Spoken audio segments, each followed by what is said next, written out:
இயக்குனர் பாரதிராஜா மறைவுக்கு பிறகு அவரது குடும்பத்தைச் சுற்றி பல்வேறு தகவல்கள் தொடர்ந்து வெளியாகிக் கொண்டே வருகிறது.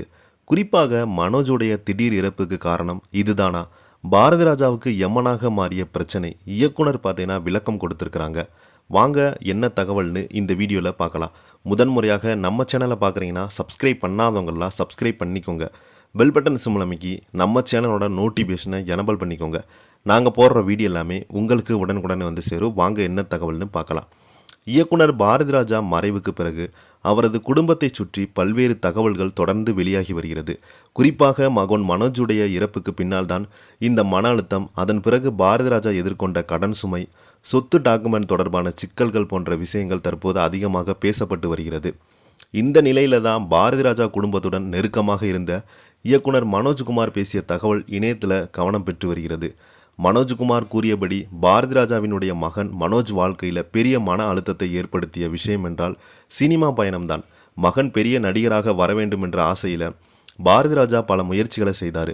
தாஜ்மஹால், அல்லு அர்ஜுனா உள்ளிட்ட படங்கள் மூலம் மனோஜை முன்னிலைப்படுத்தி முயன்றதோடு பின்பு அவர் இயக்குனராக வரவும் ஆதரவு கொடுத்ததாக சொல்லப்படுகிறது.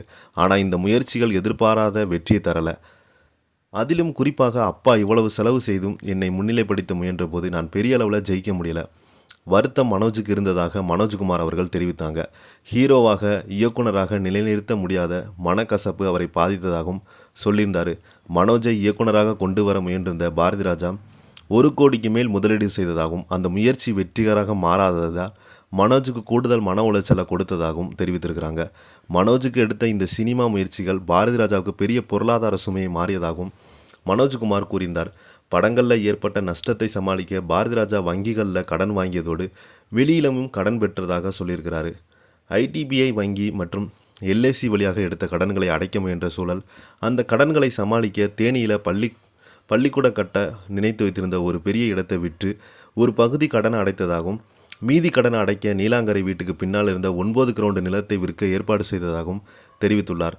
அந்த நிலத்தை விற்க ஒப்பந்தம் போடப்பட்டு முன்பணம் வாங்கப்பட்டதாகவும், மீதமுள்ள கிடைக்க வேண்டிய தொகையை பெற்று எல்ஐசி மற்றும் ஐடிபிஐ கடன்களை அடைக்கலாம் என்ற திட்டம் இருந்ததாகவும், ஆனால் அந்த கடன் தான் மனோஜுடைய திடீர் இறப்புக்கு ஏற்பட்டதாக சொல்லியிருக்கிறாரு.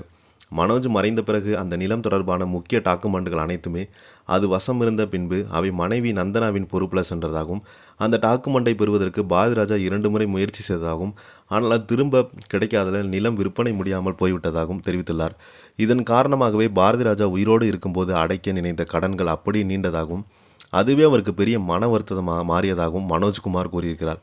ஒரு பக்கம் மகன் இறந்த துயரம், இன்னொரு பக்கம் மகனுக்கு எடுத்த முயற்சிகள் ஏற்பட்ட நஷ்டம், அதற்காக வாங்கிய கடன்களை அடைக்க முடியாத நிலை, இந்த 3 விஷயங்களும் சேர்ந்து பாரதிராஜாவை மிகவும் பாதித்ததாக சொல்லப்படுகிறது.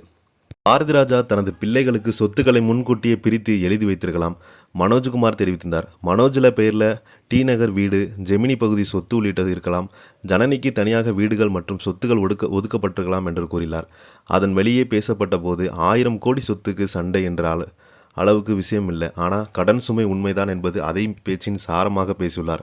மொத்தத்தில் மனோஜ்குமார் கூறிய தகவல் இருந்து வெளிவரும் விஷயங்கள் என்னவென்றால், மனோஜுடைய மன உளைச்சலுக்கு சினிமா தோல்விகள் முக்கிய காரணமாக இருந்திருக்கலாம். அதேபோல மகன் இறப்பதற்கு பிறகு கடன் சுமை மற்றும் முடியாமல் போன சொத்து விற்பனை பாரதிராஜா கடைசி வரை துரைத்து கொண்டே இருக்குது என்று ரசிகர்கள் வருத்தம் தெரிவித்து வருகிறாங்க. இந்த செய்தியை பற்றி நீங்கள் என்ன கீழே உள்ள கமெண்ட் பாக்ஸில் மறக்காமல் பதிவிடுங்க. இந்த வீடியோ பிடிச்சிருந்தால் லைக் பண்ணுங்கள், ஷேர் பண்ணுங்கள், கமெண்ட் பண்ணுங்கள். நன்றி, வணக்கம்.